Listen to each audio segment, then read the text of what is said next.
आपको इंग्लिश बोलनी क्यों नहीं आती है, या आप इंग्लिश प्रोफेशनल लेवल तक जाकर क्यों नहीं लिख पाते हैं, या आपका ऐसे, आपका लेटर, आपकी एप्लीकेशन, आपका ईमेल उतनी अच्छी क्यों नहीं होती है कि कोई क्लाइंट आपको मिल जाए, या फिर आप जो बोर्ड एग्ज़ाम में इंग्लिश लिख कर आते हैं उसमें ऐसा क्या होता है कि आपको जो है वो नंबर 100 में से 80 या 70 मिलने के बजाय 100 में से आपको 50-60 नंबर मिलते हैं। और अगर आप एमडी कैट ई कैट का एग्ज़ाम दे रहे हैं, किसी यूनिवर्सिटी का एग्ज़ाम पास करना चाह रहे हैं, तो इंग्लिश में सबसे कम नंबर क्यों लेकर आते हो, जबकि math, physics, chemistry, biology, computer ये आपके अच्छे होते हैं, लेकिन इंग्लिश में आप जो है वो नंबर कम लाते हो। तो भाई आज इसी का जो है मैं सलूशन आपको दूंगा। 1 मई से हमारा जो कोर्स है वो स्टार्ट हो गया है, ठीक है। 1 मई से हमारा कोर्स जो है वो स्टार्ट हो रहा है, सही है। इस कोर्स के अंदर हमने आपको प्रॉपर पूरी की पूरी इंग्लिश लैंग्वेज जो है वो कवर करानी है। ये कोर्स सबसे ज़्यादा जो फ़ायदेमंद है वो उन बच्चों के लिए है जिनके अभी बोर्ड एग्ज़ाम ख़त्म हो गए हैं, ख़ास तौर पे क्लास 9, 10 और 11 वाले वो बच्चे जो अभी 11 में आए हैं, जिनके बोर्ड एग्ज़ाम ख़त्म हुए हैं जो है वो 28-29 अप्रैल को। तो भाई आप लोगों ने इस कोर्स में ज़रूर इनरोल करना है। डिटेल्स के लिए नंबर आ रहा होगा, इस पर कॉन्टेक्ट करके ले लेना डिटेल्स। ये कोर्स हम फ्री प्रोवाइड कर रहे हैं उन बच्चों को जो कि हमारे एकेडमिक बैच में हैं, यानी हमारा एमडी कैट ई कैट में अगर आप हो तो आपको ये कोर्स मिल जाएगा, या आप हमारे class 9, 10 first year second year किसी भी बैच में हो तो ये आपको फ्री मिल जाएगा। अब कैसे मिलेगा सारी बातें बताता हूँ, और ये भी बताऊँगा कि आप चेक कैसे कर सकते हो कि आपने जो ऐसे या लेटर लिखा है वो ठीक है या गलत है, उस पर आपको कितने नंबर मिलेंगे, सही है। चलो आ जाओ, सबसे पहले बात करते हैं कि कौन कौन से ग्रामर के टॉपिक हैं जो आपको 100% आने चाहिए।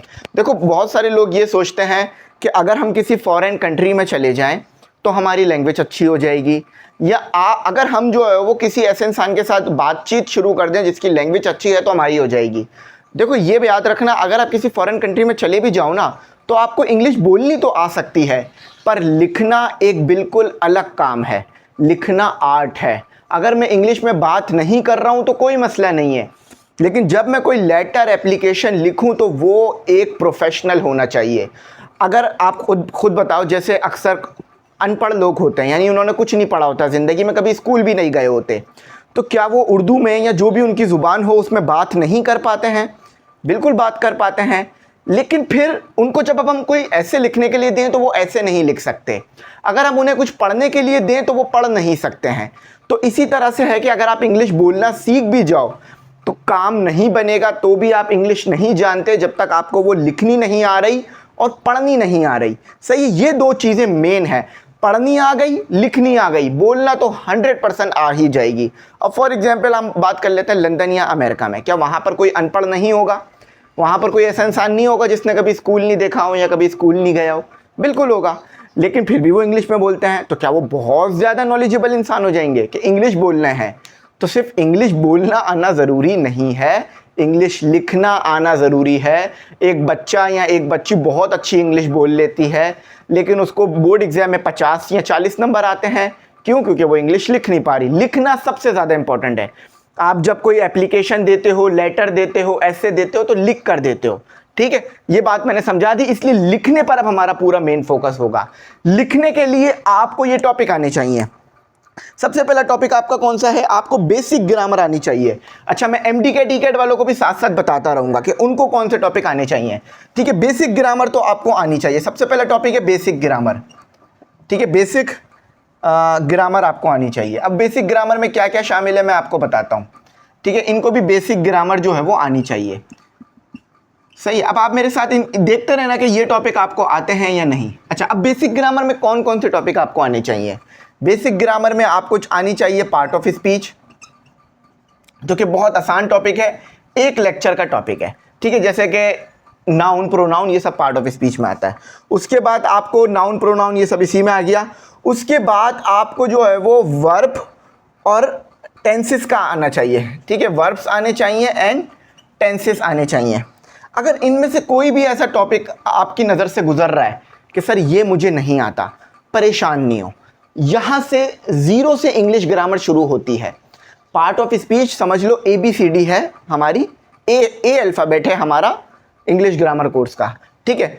तो मैं यहाँ पर बार बार नहीं लिखूंगा क्योंकि यहाँ पर मैंने एमडी के टिकट में मेन टॉपिक्स बताने हैं, ठीक है। तो वर्ब्स एंड टेंसेस आपको आने चाहिए। अब वर्ब्स क्या होता है ये आपको आने चाहिए, टेंसेस क्या क्या होते हैं ये आपको आने चाहिए, ठीक है। अच्छा, इसके अलावा आपको एडवर्ब और एडजेक्टिव का बहुत अच्छी तरह पता होना चाहिए, ठीक है।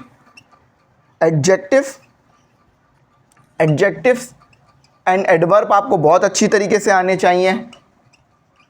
अच्छा, उसके बाद आपको क्या टॉपिक आना चाहिए, उसके बाद आपको प्रेपोजिशन, और एमडी कैट वालों आप भी लिख लो, प्रेपोजिशन आपका एक बहुत इंपॉर्टेंट टॉपिक है जिससे बहुत ज़्यादा एमसीक्यूज पूछे जाते हैं। सेंटेंस करेक्शन में अक्सर प्रेपोजिशन में बच्चे उलझ जाते हैं, तो प्रेपोजिशन आपको आनी चाहिए, ठीक है। अच्छा, यहाँ पर मैं सिर्फ वही टॉपिक लिखूंगा जो मेन टॉपिक है, ठीक है। सब टॉपिक मैं यहाँ पे लिखता रहूँगा। अच्छा, उसके बाद आपको जो है वो आना चाहिए 5वें नंबर पर आपको कंजंक्शन आनी चाहिए। ये भी एक बहुत इंपॉर्टेंट टॉपिक है जो कि आपकी ग्रामर को बहुत अच्छा बनाता है। इसके बाद आपको जो है वो आर्टिकल्स आने चाहिए, आर्टिकल्स ए एन, ठीक है। ये आपके आर्टिकल्स हो गए, ठीक है। ए एंड और दा ये आपके आर्टिकल्स हैं, ठीक है। ये हो गई हमारी बेसिक ग्रामर। अच्छा, आपको भी आर्टिकल अच्छे आने चाहिए कि आर्टिकल का सही यूज़ आपको पता होना चाहिए कि आर्टिकल हमारे कहाँ यूज़ होंगे, ठीक है। ये हो गई हमारी बेसिक ग्रामर। ये हर बच्चे को इस कोर्स में अगर आप इनरोल होगे तो भी आपको ये सब कुछ सिखाया जाएगा, नहीं भी आता होगा, लेकिन ये तो आपको हर हाल में आने चाहिए, ठीक है। देखो, एमडी कैट ई कैट में आप बोलोगे सर टॉपिक कम लिखवा रहे हैं, टॉपिक कम नहीं लिखवा रहा है, ये आप लोग ऑलरेडी पढ़ चुके हो तो इसीलिए मैं बता रहा हूँ, ठीक है। तो ये हो गए आपके बेसिक ग्रामर के टॉपिक। अगर ये इनमें से कोई भी टॉपिक नहीं आता, कोई मसला नहीं है, आप लोगों को बैच में ये सारे टॉपिक मिल जाएंगे, परेशान नहीं होना। एमसीक्यूज बुक और हमारी खुद की लिखी हुई बुक भी आपको मिलेगी, सही है। अच्छा, अब उसके बाद आ जाते हैं, देखो ये सारे टॉपिक आपको इंग्लिश समझने में मदद करेंगे। अब आ जाते हैं हम सेंटेंस स्ट्रक्चर पर, टेंसेस स्ट्रक्चर पर आ जाते हैं। दूसरा हमारा मेन टॉपिक है टेंसेस, सेंटेंस स्ट्रक्चर। अब देखो, आप पैदा तो नहीं हुए किसी फॉरेन कंट्री में ना, जैसे कि लंदन, यूके, तो अगर आप वहाँ पर पैदा होते तो आपको ये सीखने की ज़रूरत नहीं पड़ती, आपको पहले से पता होता कि कोई भी टेंस कैसे बोला जाता है क्योंकि आप रोज़मर्रा में सेंटेंस बोलते। लेकिन आप पाकिस्तान में हो और आप एक अलग लैंग्वेज सीख रहे हो तो आपको स्ट्रक्चर पता होना चाहिए। स्ट्रक्चर क्या है? सिंपल, कुछ नहीं है कि भाई सब्जेक्ट कब आएगा, वर्ब अगर मैं लगा रहा हूँ तो कौन सी फॉर्म लगाऊंगा, और ऑब्जेक्ट, ये 3 चीज़ों का आपको पता होना चाहिए। अगर ये आप सीख गए तो आप मुख्तलिफ सेंटेंसेस और टेंसेस बना सकते हो, ठीक है। तो आपका भी सेम टॉपिक है कि आपको सेंटेंस स्ट्रक्चर आने चाहिए, ठीक है। सेंटेंस स्ट्रक्चर आपको आने चाहिए, ये बात कर रहा हूँ मैं एमडी कैट ई कैट वालों की। अब सेंटेंस स्ट्रक्चर में बहुत सारे टॉपिक आते हैं, ऐसा नहीं है कि इसमें सिर्फ ये एक टॉपिक है। सेंटेंस स्ट्रक्चर में आपके पास जो है वो टाइप्स ऑफ सेंटेंसेस आ गए, जैसे जो है वो प्रेजेंट, सिंपल, पास्ट, ये आ गए। इसके अलावा एक्टिव वॉइस आ गई, ठीक है, active voice and passive voice आ गई, ठीक है। एक्टिव और पैसिव आपके भी बहुत अच्छे क्लियर होने चाहिए कि आपको कोई भी जुमला ये पहचानने में परेशानी ना हो कि यार ये एक्टिव का लिखा हुआ है या पैसिव का लिखा हुआ है, ठीक है। एक्टिव और पैसिव आपको बहुत अच्छी तरीके से आनी चाहिए, और एक्टिव और पैसिव में आपको ऑल सेंटेंसेस आने चाहिए, ऑल टेंसेस आने चाहिए, ठीक है। 12 के करीब ये होते हैं, present simple, past simple, future simple, present continuous, past continuous, future continuous, और present perfect, past perfect, future perfect और परफेक्ट कंटिन्यूअस के भी होते हैं। तो ये सारे के सारे आपको आने चाहिए, एक्टिव में भी और पैसिव में भी। मैंने एक कंप्लीट लेक्चर अपलोड किया था जिसमें मैंने एक्टिव में और पैसिव में दोनों कंप्लीट करा दिए थे आपको ये स्ट्रक्चर्स वगैरह, ठीक है। अब यहाँ तक जब आप पहुँचोगे ना, इस टॉपिक तक आप जब पहुँचोगे, अब आप इंग्लिश नॉर्मली बोलना शुरू कर दोगे, आपको इंग्लिश बोलना आ जाएगी, और ये सारे टॉपिक हमारे इंशाल्लाह 15-20 दिन में कवर हो जाएंगे। ज़्यादा लंबे टॉपिक नहीं है, एक एक दिन वाले टॉपिक हैं, एक एक वीडियो वाले टॉपिक है। यहाँ तक जब आप पहुँचोगे तो आपको अब इंग्लिश बोलनी आ चुकी है, आप कहीं पर कुछ लिखा हुआ है, आप पढ़ पा रहे हो और समझ पा रहे हो, इंग्लिश थोड़ी बहुत लिख पा रहे हो। हाँ, बोलना इतना अच्छा नहीं आएगा लेकिन बोलना आ जाएगा, थोड़ा बहुत बोल सकोगे, जैसे I want to go, I want to go out, इस तरह थोड़ा बहुत बोलना शुरू कर दोगे, सही है। अब यहाँ से जो शुरू होगा हमारा काम, टेंसेस भी आपको कंप्लीट आने चाहिए, टेंसेस का मैंने आपको बता दिया। यहाँ भी आपको ऑल टेंसेस आने चाहिए, ठीक है। टेंसेस को मैं अलग से डिवाइड नहीं कर रहा, वो हम सबको पता है, हम लोग 1 2 3 से पढ़ते हुए आ रहे हैं। अच्छा, एक और चीज़, मॉडल वर्ब आपको आने चाहिए, मॉडल वर्ब्स, ठीक है।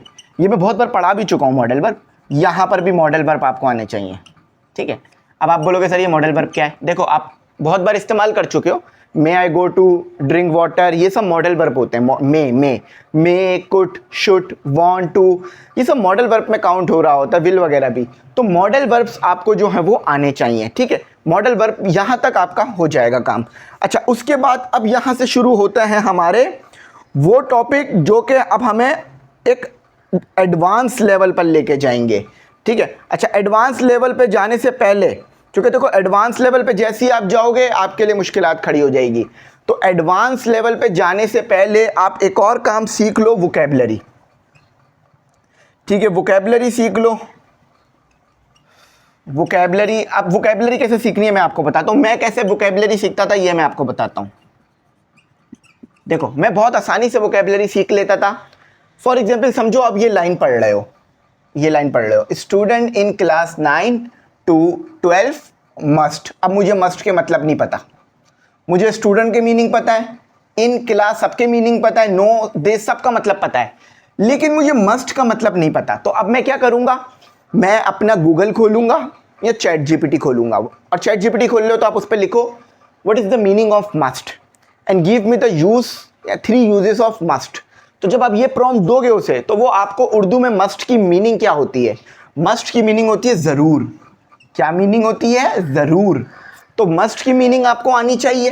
कैसे? अब आपने करना क्या है, देखो एक बार आपने इस मस्ट पे काम कर लिया, अब आगे कभी भी ये मस्ट का वर्ड आएगा आपके लिए मुश्किल ही नहीं है, आप पढ़ चुके हो। इस तरह से आप बहुत सारे वर्ड्स को पढ़ते जाओगे। याद रखना, मेरी बात समझो, वोकैबुलरी को स्ट्रॉन्ग करने का तरीका बता रहा हूँ। बच्चे समझते हैं वोकैबुलरी के रूल्स हैं, वोकैबुलरी का कोई रूल नहीं होता, वोकैबुलरी आपको याद रखनी होती है। जैसे फॉर एग्जांपल एप्पल, अब इसमें क्या रूल होगा, APPLE एप्पल, ये स्पेलिंग है, तो ये स्पेलिंग को ही वोकैबुलरी हम कह रहे होते हैं। तो वोकैबुलरी आपने याद रखनी है।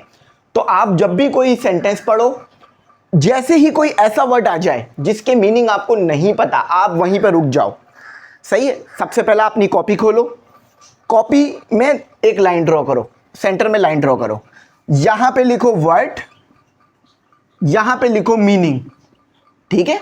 इस तरह से इस वर्ड को लिखो, मस्ट था ना, मस्ट वर्ड लिखा, उसके जो उर्दू मीनिंग है वो लिख लिया आपने, ठीक है, और उसका यूज पढ़ लो। अब आगे कभी भी मस्ट आएगा आप इसके जवाब दे दोगे।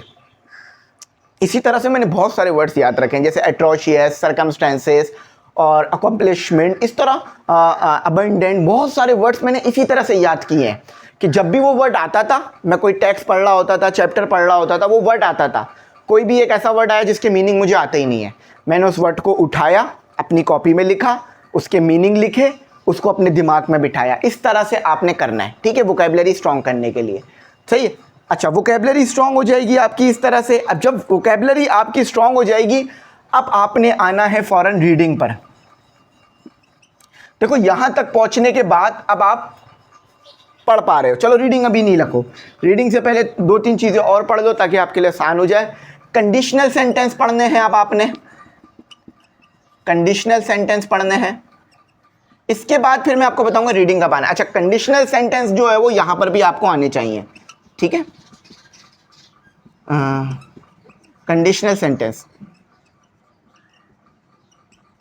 ठीक है, कंडीशनल सेंटेंस आपको भी आने चाहिए। अच्छा, कंडीशनल सेंटेंस पढ़ने के बाद अब आपने पढ़ना है, कंडीशनल सेंटेंसेस पढ़ने के बाद अब आपने पढ़ने हैं सिनोनियम्स। ये बहुत ज़्यादा जो है वो इंपॉर्टेंट होते हैं सिनोनियम्स, और साथ ही साथ उसके एंटोनियम्स भी पढ़ लेना। सिनोनियम्स के साथ एंटोनियम मिला के पढ़ लो तो ज़्यादा मुश्किल नहीं रहते हैं, आसान हो जाते हैं, ठीक है। सिनोनियम्स और एंटोनियम्स आपने पढ़ने हैं, ओ गायब है, इन गायब है, ठीक है। ये टॉपिक आपका कवर होना चाहिए। इसके बाद जो एक और बहुत इंपॉर्टेंट टॉपिक है वो है आपके पास direct and indirect, direct speech and indirect speech. अब आप, मैंने वही बताया ना, और ये डायरेक्ट और इनडायरेक्ट जो है वो आपके भी बहुत स्ट्रांग होने चाहिए। मैं एक मिनट देख लेता हूँ डायरेक्ट इनडायरेक्ट स्पीच हमारी किस में आ रही है। हाँ, इधर ही आ रही है, डायरेक्ट एंड इनडायरेक्ट, ठीक है। डायरेक्ट एंड इनडायरेक्ट स्पीच आपकी बहुत ज़्यादा स्ट्रांग होनी चाहिए, क्योंकि डायरेक्ट इनडायरेक्ट स्पीच के बाद अब आपने जो अगला टॉपिक कवर करना है वो है रीडिंग और राइटिंग। देखो इसमें और भी टॉपिक हैं, ऐसी बात नहीं है कि सिर्फ यही टॉपिक है, और भी टॉपिक है, लेकिन अब इसके बाद आप इंग्लिश बोलना और लिखना शुरू कर सकते हो इन टॉपिक को पढ़ने के बाद। मोस्टली जो आपके टॉपिक्स आ रहे होंगे, मोस्टली जो चीज़ें आपके पास आ रही होंगी वो इसी में से आ रही होंगी, ठीक है। जब आप कोई बुक पढ़ोगे, किताब पढ़ोगे, तो आप देखोगे कि यही चीज़ें बार बार आ रही हैं। अच्छा, एक और टॉपिक जो कि बिल्कुल हम आखिर में पढ़ेंगे वो है ईडियम्स, क्योंकि ये भी जो है वो बहुत ज़्यादा, जब आप कोई नॉवल वगैरह पढ़ोगे, कुछ करोगे, तो वहाँ पर ये ईडियम के टॉपिक्स जो हैं वो आ रहे होंगे, ठीक है। ठीक है, ईडियम्स आप जो है वो आप कवर करोगे, ठीक है। इस तरह से आपने अपना लैंग्वेज कोर्स लेके चलना है और अपने लैंग्वेज कोर्स को उठाना है। तो अगर आप MD कैट ई कैट में हो, ये सारे टॉपिक आपको आने चाहिए। अब समझ लो आपने मेरे साथ डायरेक्ट इनडायरेक्ट तक पहुंच गए। अब आपने क्या करना है? अब आपने कुछ नहीं करना। देखो इसमें वो भी शामिल है, जब आप रीडिंग पर आओगे ना, रीडिंग में ऐसे, सॉरी, जब आप राइटिंग में आओगे ना, राइटिंग में ऐसे, पैराग्राफ, एप्लीकेशन, लेटर, ईमेल, इसके अलावा जो है वो जो आपके और जो राइटिंग वगैरह होती है वो सब इसमें आ जाता है, ठीक है। अब देखो अब आपने करना क्या है। अब आपने जैसी ही रीडिंग कैसे करनी है, रीडिंग करने के लिए आपने ये करना है कि व्हाट्सएप के ऊपर, रीडिंग करने का तरीका बता रहा हूँ, व्हाट्सएप के ऊपर डॉन न्यूज़, फिर सुनो, व्हाट्सएप के ऊपर डॉन न्यूज़ का चैनल है, उसको फॉलो कर लो। वहाँ पर न्यूज़ आती रहती हैं, आपने वो न्यूज़ पढ़ते रहना है, ठीक है। या फिर आपने अपनी किताब का कोई ना कोई चैप्टर खुद से खोल कर पढ़ने की कोशिश करनी है। मैं भी पढ़वाऊँगा, मैं भी पढ़ाऊँगा और मैं भी पढ़वाऊँगा, कोर्स के अंदर भी शामिल है हमारा ये चैप्टर पढ़ना, तो आप इसमें परेशान नहीं होना, ठीक है। तो आपने इस तरह से रीडिंग करनी है। अच्छा, जैसे ही कोई मुश्किल वर्ड आ जाए जिसके मायने आपको नहीं पता, आपने रुकना है, उसके मायने सर्च करने हैं इंटरनेट पे और उसको लिख लेना है, ठीक है। ये आपका रीडिंग का काम हो गया। अब रीडिंग के साथ आपने राइटिंग भी करनी है। राइटिंग कैसे करनी है? जब भी आप अपना इंग्लिश ग्रामर पढ़ के बिल्कुल फारिग हो जाओ, आखिर के 10 मिनट कोई भी टॉपिक अपनी मर्जी से, देखो ये बहुत इंपॉर्टेंट है, आखिर के 10 मिनट कोई भी टॉपिक अपनी मर्जी से लो, उसके ऊपर 10 मिनट में जितना लिख सकते हो इंग्लिश में लिखो, सही है। उसके बाद उसकी पिक्चर लो, चैट जीपीटी पे उस पिक्चर को डालो और चैट जीपीटी को कहो कि आप मेरे, चैट जीपीटी को क्या प्रॉम्प्ट देना है? चैट जीपीटी को कहना है कि check my writing and give me the marks out of 10, ठीक है। तो चैट जीपीटी आपकी राइटिंग को चेक करेगा, मतलब चैट जीपीटी आपने जो लिखा होगा उसे स्कैन करेगा, आपको आपके मार्क्स बताएगा। जब तक आपके मार्क्स 8 आउट ऑफ 10 नहीं हो जाते, यानी 8 नंबर नहीं आ रहे 10 में से, तब तक आपने ये काम करते रहना है हर रोज़। इंशाल्लाह जब 3 महीने बाद आप उठोगे तो MD कैट ई कैट में भी आप चीते हो चुके होगे और आप क्लास 9 टू सेकेंड ईयर के अंदर भी चीते हो गए होगे। अब कोई भी पॉइंट मैंने ऐसा नहीं छोड़ा जहां पर आपको मुश्किल हो। अब आ जाते हैं हम बात स्पीकिंग पर। स्पीकिंग का कोई मसला नहीं है, आखिर के 10 से 15 दिनों में मैं प्रेजेंटेशन रखूंगा जिसके अंदर हर बच्चा 5 मिनट के लिए अपनी इंग्लिश को प्रेजेंट करेगा, ठीक है। तो उस पर मैं उनको फिर मार्क्स दूंगा, लाइव क्लास में ही ये प्रेजेंटेशंस हुआ करेंगी, ठीक है। तो सारी चीज़ें हमने कवर कर ली, हमने टॉपिक्स पढ़ लिए। अच्छा याद रखना, मैं फिर कह रहा हूँ, और टॉपिक्स भी बीच में आ सकते हैं और आएंगे। यहाँ पर मैंने उन टॉपिक्स का जिक्र किया जो कि हर हाल में आपको एज आ इंग्लिश स्टूडेंट आने चाहिए, ठीक है। तो ये नहीं बोलना सर ये वाला टॉपिक मिसिंग है, ये वाला टॉपिक मिसिंग है, तो वो टॉपिक भी हम कवर करेंगे। तो आई होप मेरी बात यहाँ तक समझ में आ गई होगी। अब 1 मई से हमारा ये कोर्स जो है वो कम्प्लीटली स्टार्ट हो रहा है। तो अब इंशाल्लाह हमने उम्मीद है कि इसको बहुत अच्छी तरह लेके चलना है, इसको बहुत अच्छी तरीके से समझना है। कोई बात नहीं समझ में आई हो, आपने पूछना है, गाइड करूँगा मैं इंशाल्लाह। तो आज के लिए यहीं तक रखते हैं, कुछ पूछना हो तो पूछ लीजिएगा। Thanks for watching. अल्लाह हाफिज़। कीमती दुआ में ज़रूर याद।